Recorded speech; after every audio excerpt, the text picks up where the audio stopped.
안녕하십니까. 장자 읽는 최경렬입니다. 재물론이 점입 가경이라고 그러죠. 들어가면 들어갈수록 맛있는 게 원래 점입 가경의 뜻인데 먹으면 먹을수록 맛있다 그래서 점입 가경이라고 그러는데 이건 진짜 읽으면 읽을수록 어렵고 까다롭고 오리무중이고 한 3번은 이렇게 더 해야 될 것 같은데 흥미로운 부분이에요. 흥미로운 부분. 여하튼 오늘은 이제 짧은 거 하나랑 약간 긴 거 하나를 읽을 텐데 이 앞에 부분에 읽을 요거는 지난 시간에 읽었던 거 연결되는 부분이 있기 때문에 그거 같이 설명해서 보도록 하겠습니다. 이지 유가 동사죠. 이지유 지지 비지는 불약 이 비지로 유 지지 비지하라. 지지 비지는 똑같죠. 지지 비지하라.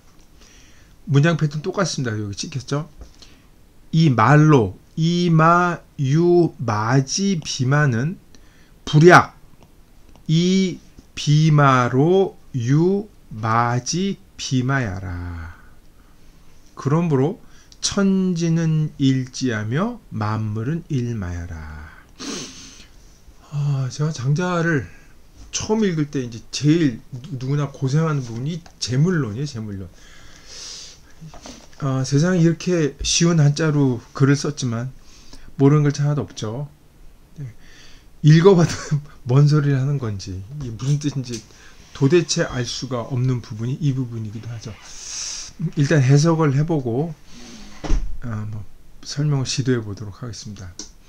이 지로 유 지지 비지는 이게 이제 A죠. A는 문장 패턴은 그래. A는 불약 A는 B만 못하다. 그러니까 B가 A보다 B가 낫다, 훌륭하다 이런 뜻이에요.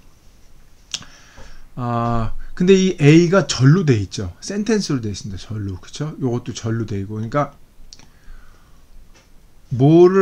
지를 가지고 지가 아닌 것을 설명하는 것은 깨우쳐 주는 것은 이 반대로 하는 것만 못하다. 그러니까 B가 낫다는 얘기죠. 요 A는 공손용이라고 용용자 쓰는 거 공손용이라고 당시에 그 논리학자들이라고 그러죠. 우리 이제 명가라고 보통 얘기를 하는데 명가라고 얘기를 하는 논리학자의 유명한 뭐라 그럴까 그 명제가 있습니다.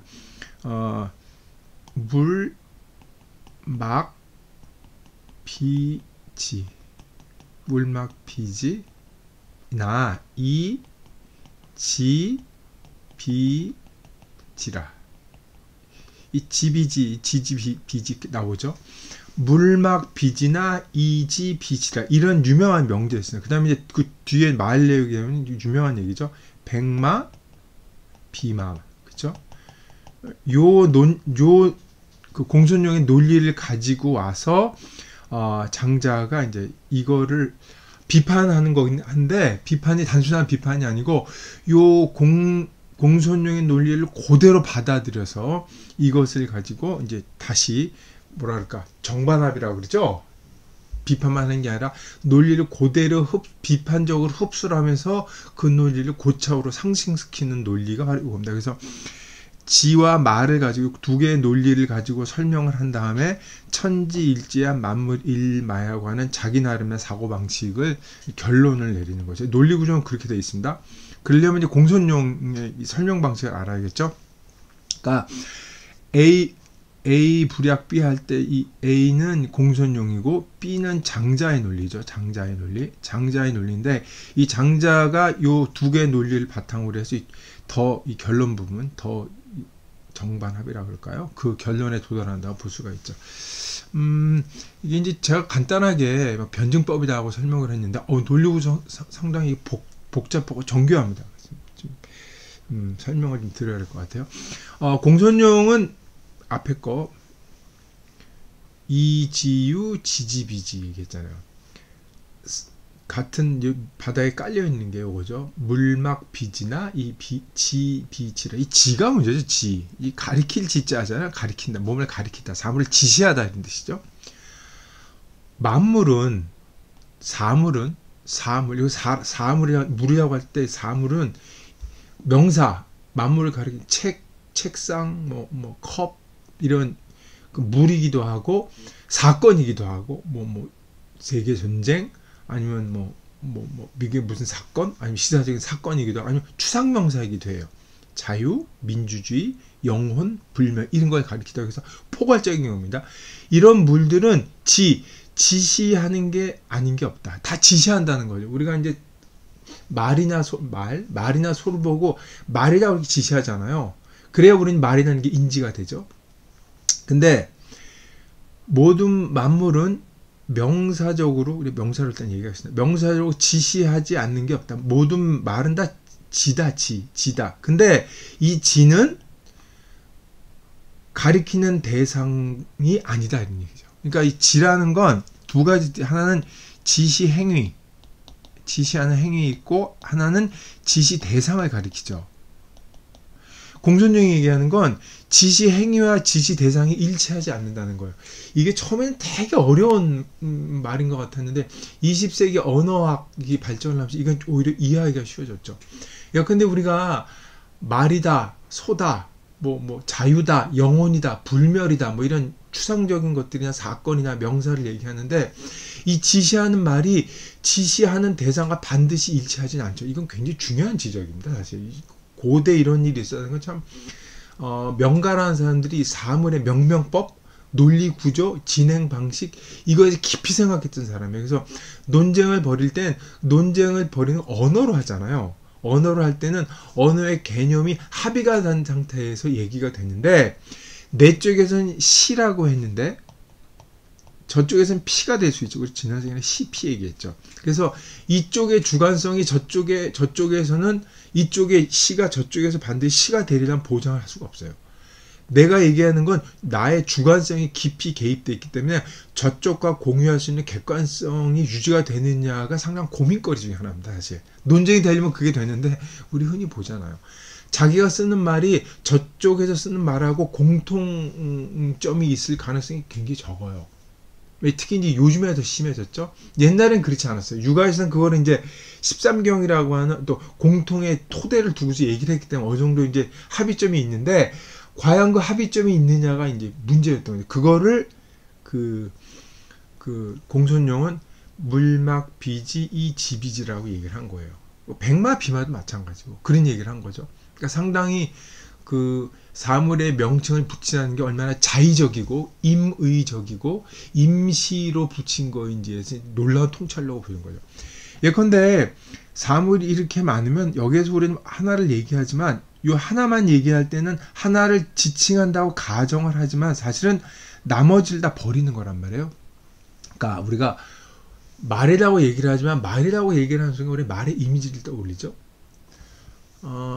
헷갈리시지 말아야 될 것 중에 하나는 말이라는 실체가 있고 지시 대상이 있는데 지시 대상이 겉으로 드러난 게 말이 아니라 통념이 그렇게 생각하는데 그게 아니라 어떤 기호, 말이라고 하는 기호를 얘기함으로써 말이라고 하는 실체가 떠오른다는 거예요. 내용과 언어랑 형식이 뒤바뀐 거죠.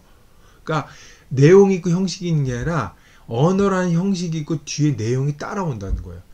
이것도 사실 문제이지만 이 언어라고 하는 것이 말이라고 하는 것이 말일 수도 있고 소일 수도 있고 개일 수도 양일 수도 있는데 굳이 말이라고 얘기를 해 저걸 붙이는 건 다른 그 언어의 명명어를 지워버리라는 거죠. 그러니까 우리가 말이라는 말을 붙인 건 말 이외에 다른 숱한 것들을 다 지워버리고 말이라는 극히 일부만 갖고 그걸 지칭한다고 생각을 한다는 거죠.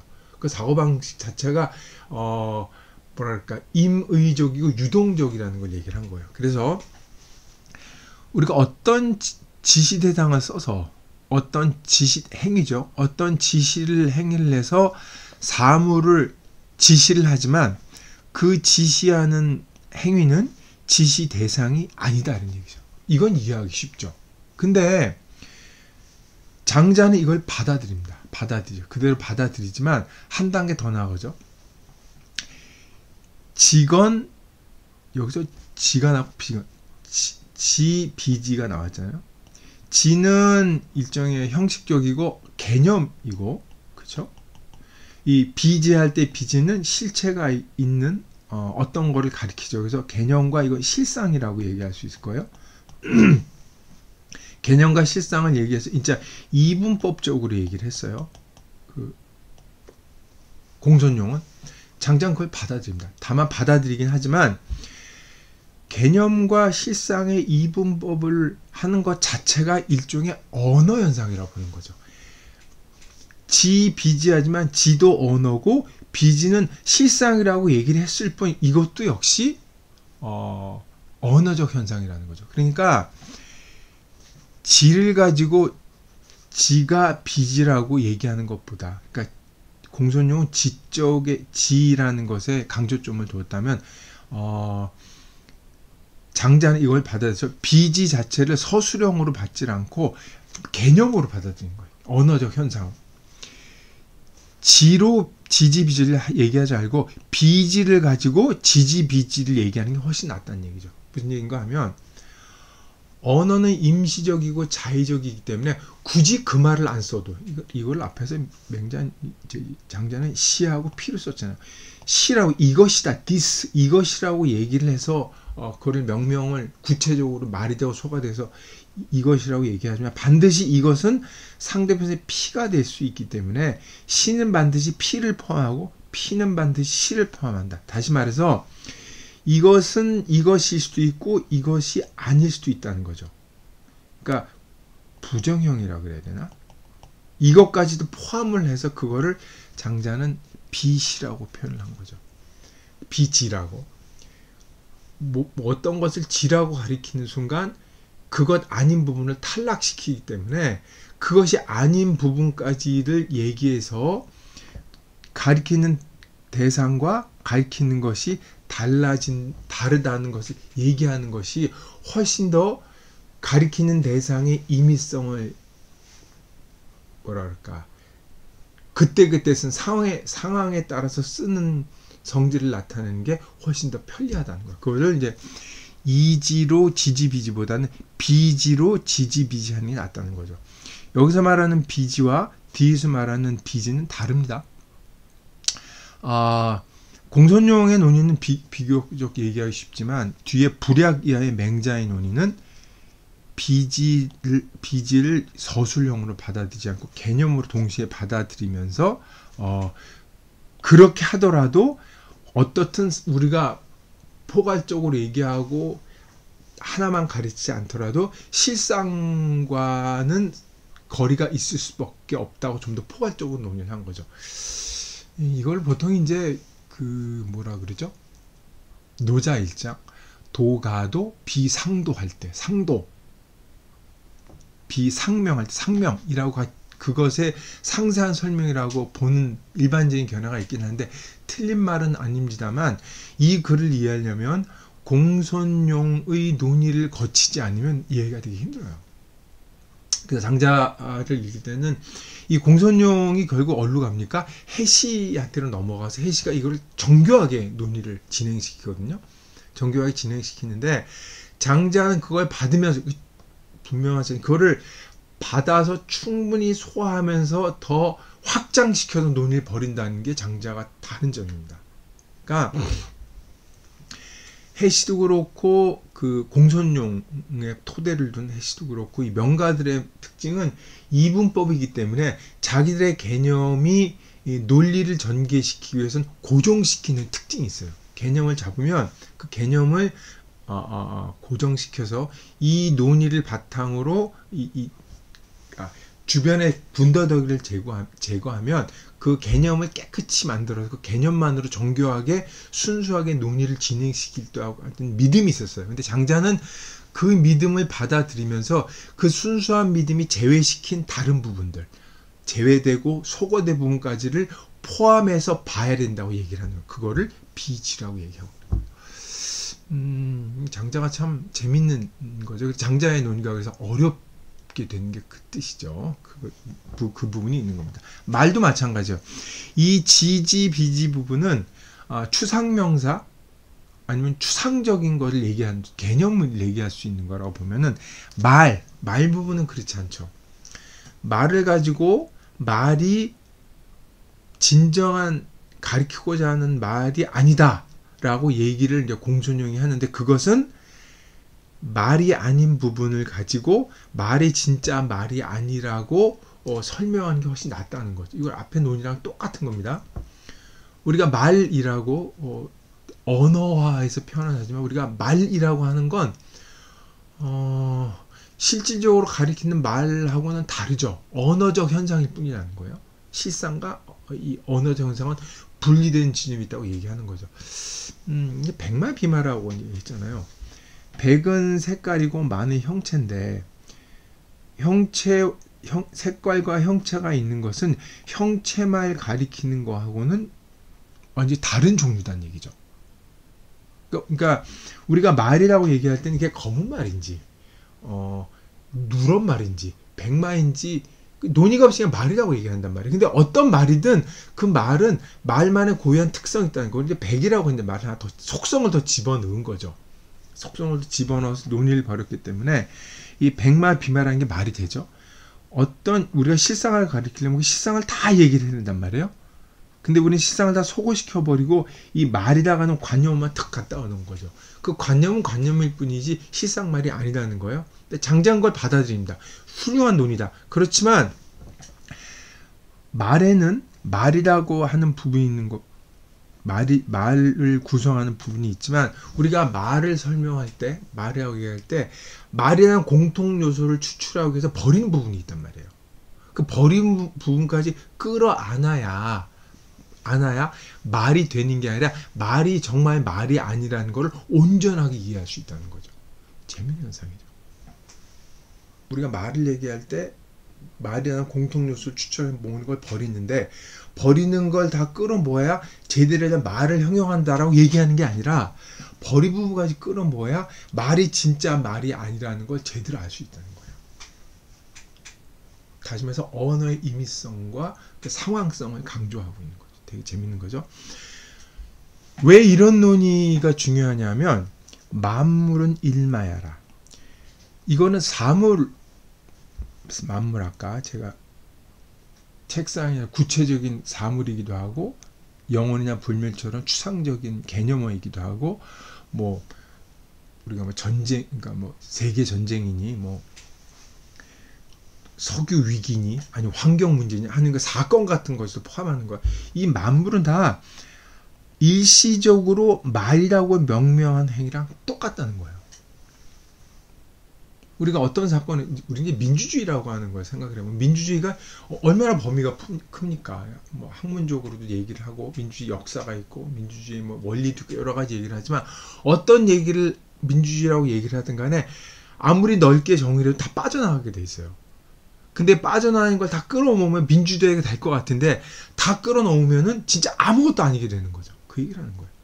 만물은 일시적으로 붙이는 우리가 말이라고 붙이는 명명하는 방식하고 똑같다. 그러면 만물이 아니라 우리가 생각하는 천지라고 하는 가장 형이상학적인 범주, 가장 고귀한 범주, 이것도 역시 말이라고 하는 구체적인 대상을 가리키는 것과 마찬가지로 추상적인 대상을 일시적으로, 임시적으로, 임의적으로 가리키는 말에 불과하다. 이런 얘기죠. 이건 언어를 붙일 수 없다. 언어를 붙여도 소용없다는 것과는 다른 행위입니다. 우리는 살아가는 동안은 어떤 명칭에 대해서 이름을 붙일 수밖에 없고 어떤 개념을 명명할 수밖에 없어요. 이건 분명합니다. 그렇지만 어떤 이름을 붙이든 어떻게 개념을 명명을 하든 간에 일부분에 불과하고 그 빠뜨린 것을 다 합친다고 하고 한들 그것이 온전한 모습으로 나타나진 않아요. 그러지만 이름은 붙여야 된다는 것 또한 사실입니다. 장자는 그거를 두 개를 다 얘기를 하고 싶었던 거예요. 그래서 논의가 이렇게 간단한데 마와 지에서 구체에서 추상으로 넘어가고 구체에서 추상으로 넘어가면서 공손용의 논의를 받아들여서 한 단계 높인 게 있고 그래서 마지막에 천지일지야 만물일마야 사이에는 논리의 비약이 있습니다. 근데 논리의 비약을 우리가 메꿔야 되는데, 메꾸려면 공손령의 논의를 이해하고 그거를 다시 포괄적으로 사고한 장자의 사고를 이해를 해야 돼요. 그리고 이것은 앞에서 얘기했던 시와 피의 얘기이기도 하고, 이 앞에서 시작할 때 뭐라 그랬습니까? 앞문장에서 소원자는 미정자라. 우리가 말하는 것은 소원자. 앞에 나왔죠. 소원자. 우리가 말하는 것은 미정자라. 우리가 무엇을 얘기할 때 소원을 여기서 지라고 그랬죠. 우리가 말하는 것은 특별히 단지라고 그래도 특히 이 정해진 게 확정된 것이 있지 않다고 그러는 거죠. 그리고 뭘 지칭하지만 그거는 임의적이지 확정해서 얘기하는 것이 아니다. 그것을 지금 요거에서 이지유, 지지, 비지로 공존력의 논의를 받아서 자기의 논의를 부략으로 강조했고, 뒤에 것도 마찬가지로 해서 결론은 천지일지야 만물일마야라고 하는 임의적 명칭임을 분명히 한 거죠. 임의적 명칭이라서 쓸모가 없다든지 그런 거 다 헛된 거야, 그런 논의하고 상관없어요. 어쨌든 우리는 이름을 붙이고 개념을 명명해오고 이 얘기를 진행할 수가 있기 때문입니다. 복잡한 논의이지만 재미있는 논의이기도 하고, 장자의 짧은 문장이지만 사고방식을 이렇게 딱 엿볼 수 있는 부분이기도 하죠. 이 장자를 읽을 때 이제 앞에도 제가 몇 번 말씀드렸습니다만, 좀 정리를 하자면, 선행하는 것들에 대한 논의와 공부, 그에 대한 깊은 이해를 장자가 갖고 있다는 것을 염두에 두지 않으면 이상한 소리 하기가 굉장히 쉬워요. 그냥 뜬구름 잡는 얘기가 되는 거죠. 뜬구름 잡는 얘기가 나쁘다는 뜻만은 아니고, 그런 철학적 논의도 가능하고 그렇긴 하지만, 여기서는 사물과 명칭이라고 하는 그 유동적인 관계, 불안정한 관계에 대해서 장자가 깊이 생각하고 있고, 그 불안정한 관계도 그때그때 쓸모가 있다는 것도 아울러 얘기를 하고 있고, 그게 다가 아니라는 것도 염두에 두고 얘기를 하고 있다는 것을 기억할 필요가 있겠습니다. 자, 그래서 이제 고비를 넘겼다고 이제 생각을 하는데, 다음 걸 한번 보도록 하겠습니다.